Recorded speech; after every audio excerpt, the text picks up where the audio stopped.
Thanks for watching on our YouTube channel. You are watching our live food entertainment. Kindly subscribe and press the notification button in order to get notification whenever we post or anything about our channel. Thanks for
Jola Ikú bàbá ìyá àjọjọ́.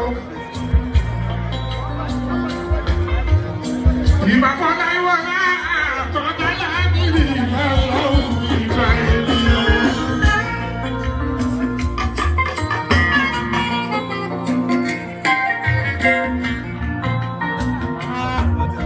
Ìbá fọ́lá ìwọ̀lá àtọ́jà tó jùmọ̀ ìbá ọlọ́run ìgbà ènìyàn. Ẹ̀sọ́ lẹ́ni tó bínú bá ń rojú o. Ẹ̀yin jẹ́ òní inú ẹ̀fà mọ́ra. Láìwọ̀ láta wílẹ̀ orí ọmọ ọ̀dọ̀ bọ́wá lára.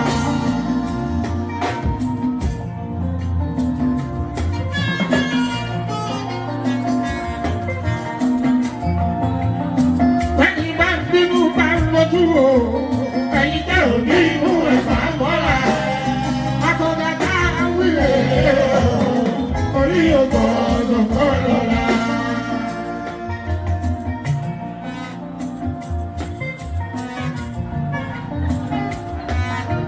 Ìbálá ọmọ ìgbà ènìyàn.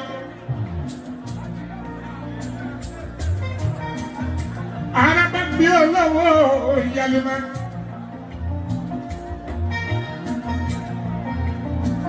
Ṣàṣeyàn ní ìfẹ́ ní ilé yìí. Bàbá sí lẹ́tàbítọ́mọ ní ìfẹ́ ní lójú ẹni. Àìdè ló pẹ̀lú mọ́rẹ́ dání.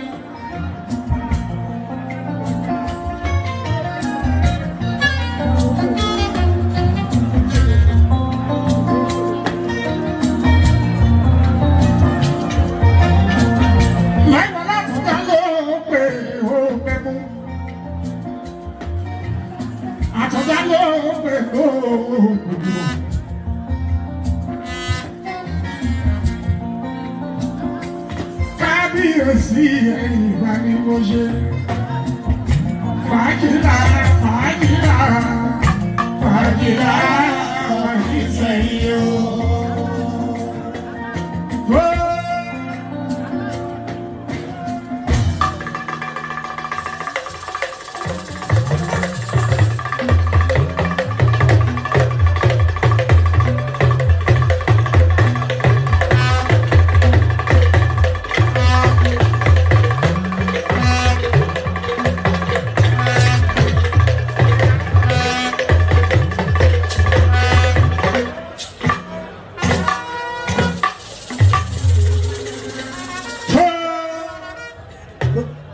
Láyíwọ̀lá àkọ́bí ìyáálé ìrọ̀. Jùlùmẹ́gbẹ́ jùlùmẹ́gbẹ́ èkúté ilé jùlùmẹ́gbẹ́ olókìrí ìtẹ̀sọ̀mú.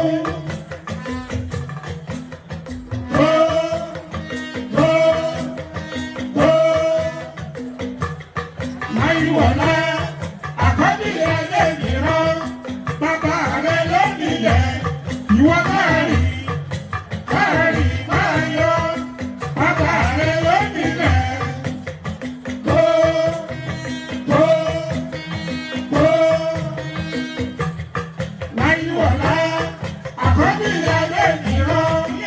Gbèsè fún gbèsè ní aláàárù olóhùn ó pọ̀ bá lẹ́jọ́ kí ó jẹ gbèsè fún gbèsè ní tó.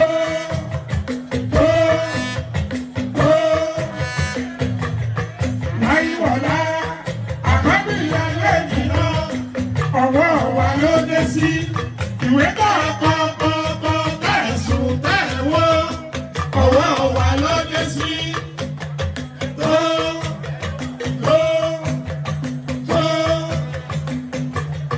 Láyíwọ̀lá àkọ́bí ìyálé ìjìnà akérò kò lọ́gbọ́. Ẹ̀yin tẹ́lẹ̀ pàkúté tẹ̀lé fi yẹ̀pẹ̀ sí akérò kò lọ́gbọ́.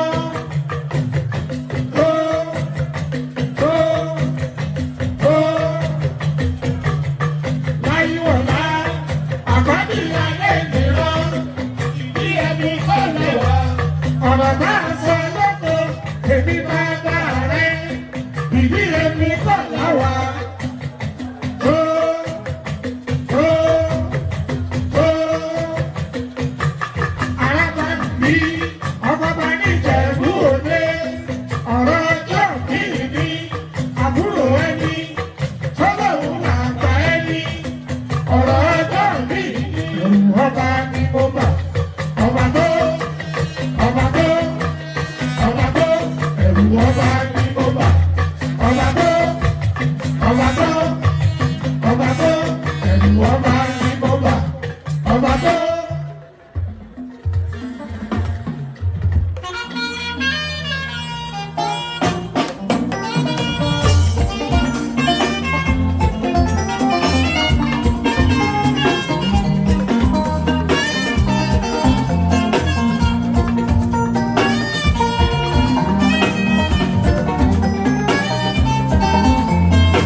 Àyìndé Alábàmbí.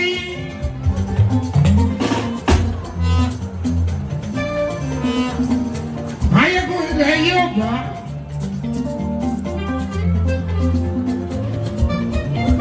Olúọmọ Lagos.